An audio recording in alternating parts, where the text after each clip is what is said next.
Every Christmas, we're told to believe in the spirit of Christmas. And as Christians, we try to personalize the spirit as the Holy Spirit. But it's not.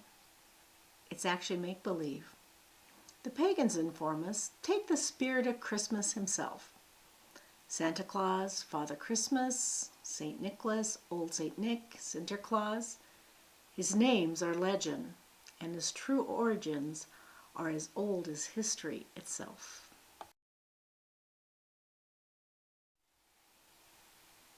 I've watched for many years now that whenever anybody mentions the spirit of Christmas, well, Santa Claus shows up.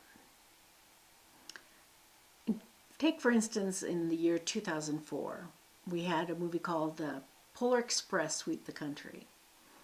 All the Polar Express tickets that the kids received spelled out 2 letters in the words believe. The boy who held the winning ticket, the only winning ticket, by the way, it spelled out B-E, to be or not to be. And he had to say, I believe, 3 times before he could receive the first gift of Christmas, which was a bell from one of Santa's reindeer. Now, kids who believe in Santa, we are told, can hear the bell, but their parents cannot because of their unbelief. Christians should question anything that's based on lies and deception, for we're told that these vices are not part of the kingdom of God. Just as an aside, the root to the word righteousness in Hebrew, it means to be. It is a righteous state of being, the very opposite of this.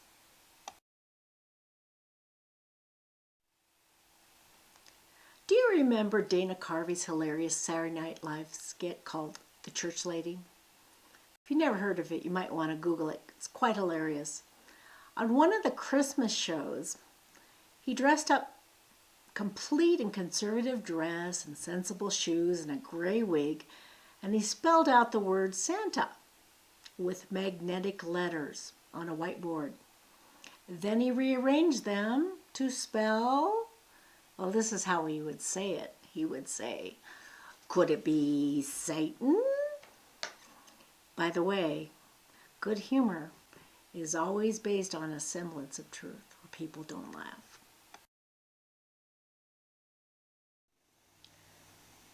History professor Jeffrey Burton Russell, well, he incredibly agrees with the tongue-in-cheek assessment of the church lady. Russell, who wrote The Prince of Darkness, well, he draws the attention to the historically dark links between Santa and Satan. This is a link that many Christians would like to ignore or minimize. From a European folklore viewpoint, Russell notes this. The devil lives in the far north and drives reindeer. He wears a suit of red fur. He goes down chimneys in the guise of Black Jack or the black man covered in soot. As Black Peter, he carries a large sack into which he pops sins or sinners, including naughty children. He carries a stick or cane to thrash the guilty, and now he just merely brings candy canes. He flies through the air with the help of strange animals. Food and wine are left out for him as bribes to secure his favors. The devil's nickname, well, it's Old Nick, and it derives directly from St. Nicholas. Before St. Nicholas was assimilated into the Catholic Church, he was often associated with fertility cults. Hence, fruit, nuts, and fruitcake, they are his characteristic gifts. If you ask most Christians who have the Santa Claus tradition included in their Christmas morning routine, well, they most likely will tell you that Santa Claus is based on a real saint. The history and legend of St. Nicholas is so intertwined that the only thing that we can say for sure that we know about him actually is the general time he lived and where he actually lived. And I base this assertion on the Catholic Encyclopedia itself. It says, Though he is one of the most popular saints in the Greek as well as the Latin Church, there is scarcely anything historically certain about him, except that he was Bishop of Myra in the 4th century. St. Nicholas is said to be renowned for his generosity, miracles, and love of children. He supposedly dropped coins down the chimney to preserve his anonymity and the dignity of his recipients. Bishop Nicholas of Myra may have been the first official St. Nicholas of the Catholic Church, but this is not Santa's sole point of origin or his earliest. The power which stands behind the jolly old man of Christmas goes way back to the beginning of recorded history and beyond, as a matter of fact. The worldly figures of Santa really derives from an even earlier set of figures, the shamans, who were the first magicians of the human race. The very notion of a gift giver descending from a high place bearing gifts can be traced back to the shamans climbing up the world tree to reach the other world, then returning with gifts for everyone. Now these were not toys or iPods, people, but messages concerning the year to come, as well as the fate of the world.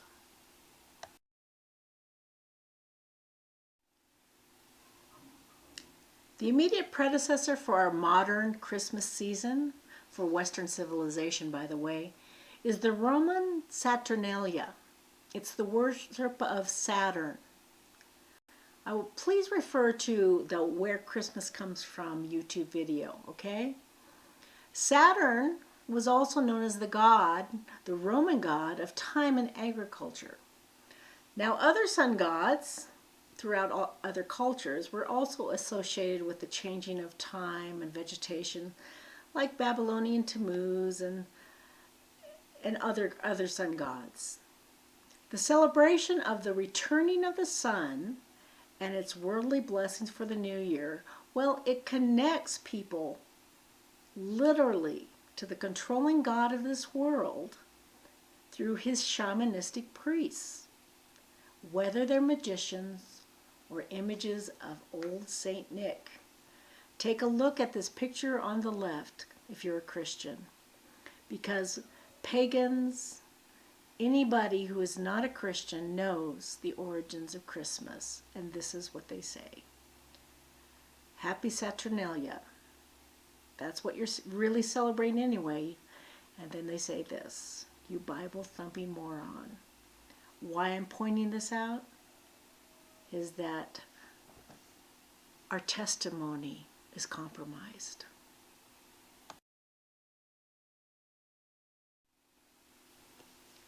The shamans from whom we get our Christmas traditions were all over the world, but for obvious reasons, we'll focus on those who originated in the north. Please note that the devil proclaimed in Isaiah 14, verses 13 through 14, I will raise my throne above the stars of God, and I will sit on the mount of the assembly in the recesses of the north. Now, why does the devil want to sit enthroned in the recesses of the north? Well, Psalm 48 tells us that Mount Zion, which is beautiful in elevation and the joy of the whole earth, is in the far north. George Otis Jr., well, he reveals that the far north is well beyond the polluted atmosphere of imaginary gods and fallen angels. Only on Mount Zion can the true God be found. Now, the northern shamans often wore bells on their ritual red robes trimmed in white. And as I mentioned before, they shinnied up and down the central pole in their tent, and it was called a tree that was adorned with sun images, ornaments, to receive messages from the other world. The father figure of Christmas, Santa Claus, and his shamanistic predecessors, well, They were first said to be midwives of the sun.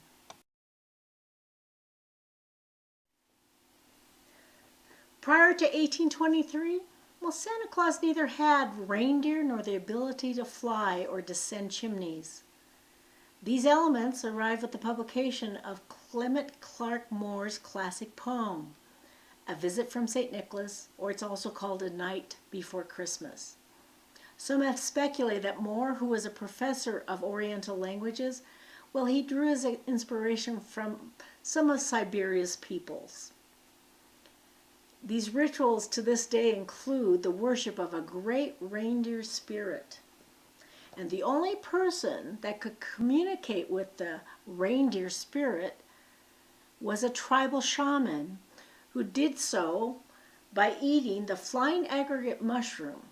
And once entranced, he flew to the spirit world where he collects messages and gifts in the shape of new songs, dances, stories for the tribe.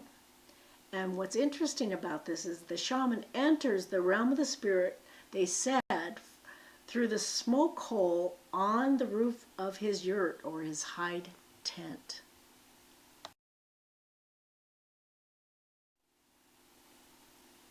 One year I happened to be watching CNN when they featured a Christmas display in England called Satan's Grotto. It really got my attention. This is what they said, that kids could get a free gift of an eyeball or a severed finger, plus the additional chance to sign their life away. Now CNN, of course, said this was all tongue-in-cheek, but the picture of the horned one in a Santa suit was very, very telling. In 2014, if you Google this, well, London also has another Satan's Grotto that explores the dark side of Christmas. In this sinister grotto, there's grisly decorations of impaled elves and mounted reindeer heads.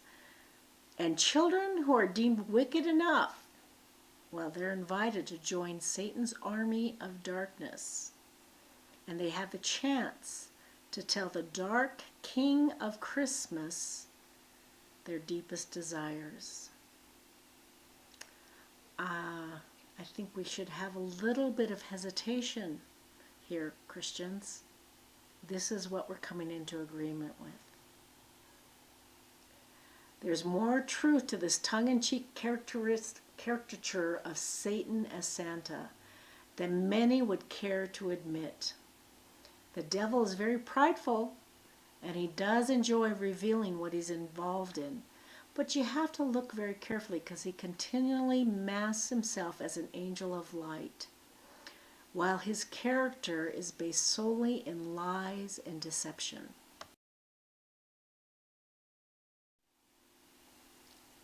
I can go on and give you example after example of how Satan and Santa are intimately related.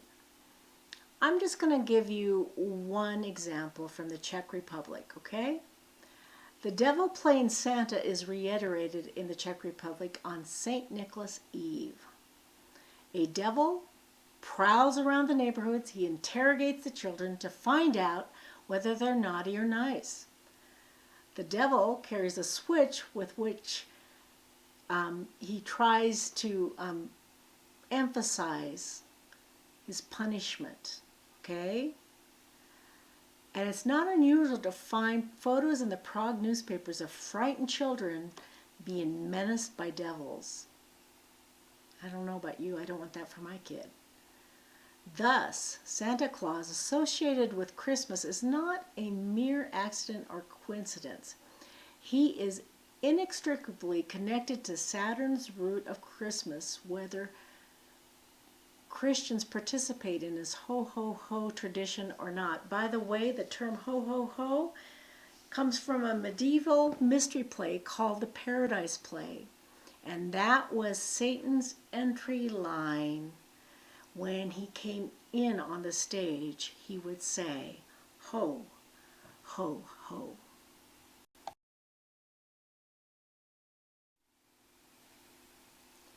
Just casually pay attention during the Christmas season, and you will see that Santa Claus is one of the most common and celebrated sights of the holiday. As Christians, we say we don't worship Christmas like secularists. Please look at this picture. It says at the bottom, "Dear children, one day you will learn everything about Santa Claus, and on that day you're going to remember what the adults have told you about Jesus." Our testimony is compromised, people.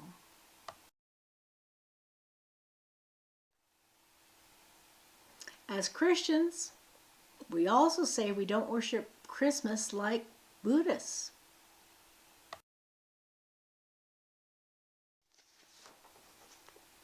As Christians, we say we don't celebrate Christmas like pagans or Wiccans.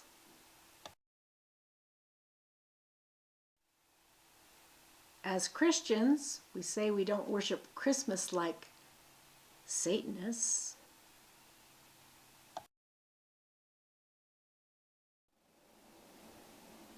As Christians, we don't worship Christmas like others. We worship the golden type, saying Jesus is the reason for our season. The reality is, well, Christmas has been brought out of the pagan world by Christians, just as the Jews brought the apis, or the golden calf, out of Egypt. And in fact, the immediate predecessor of our Christmas season is the golden calf. The immediate predecessor for Christmas Day, well, it's pagan sun gods' birthdays. The first Hanukkah, we saw an Antichrist who put an image of a pagan sun god on God's altar, and then he sacrificed a pig on it, and he called it true worship. Christians are doing the same thing. We're putting the image of a pagan sun god, which Christmas is made in the image of, on God's altar, and we're calling it true worship. And in fact, the Catholic Encyclopedia admits this. Look at the picture to the left as I read this of the image rays of the sun. The nativity of the unconquered sun, celebrated on the 25th of December, has strong claim on the responsibility of our December date. In reality, all sun gods' birthdays have been worshipped throughout antiquity, even today, to this day, on the ancient winter solstice of December 25th.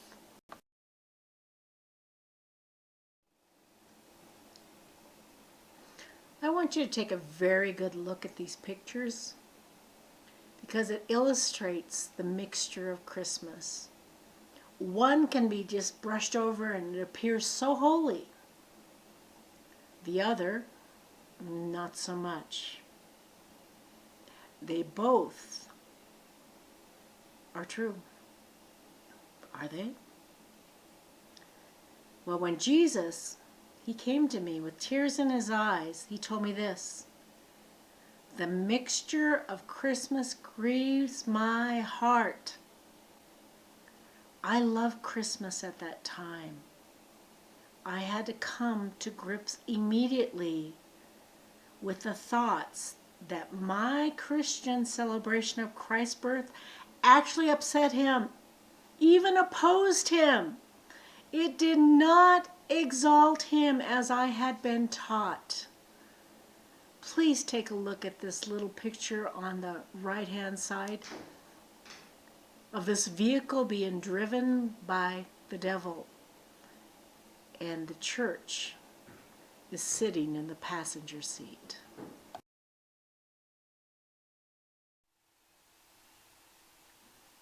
And this is the conclusion of the spirit of Christmas. Just look around. When the Christmas season starts, what heralds the coming of the Christmas season right after Thanksgiving is Santa Claus and the Macy's parade. And then we see Santa Claus as we're shopping here and there, and ho, ho, ho, the entry line of Satan. Whether you have Santa Claus as part of your Christmas holiday or not, that is the beginning of the Christmas season.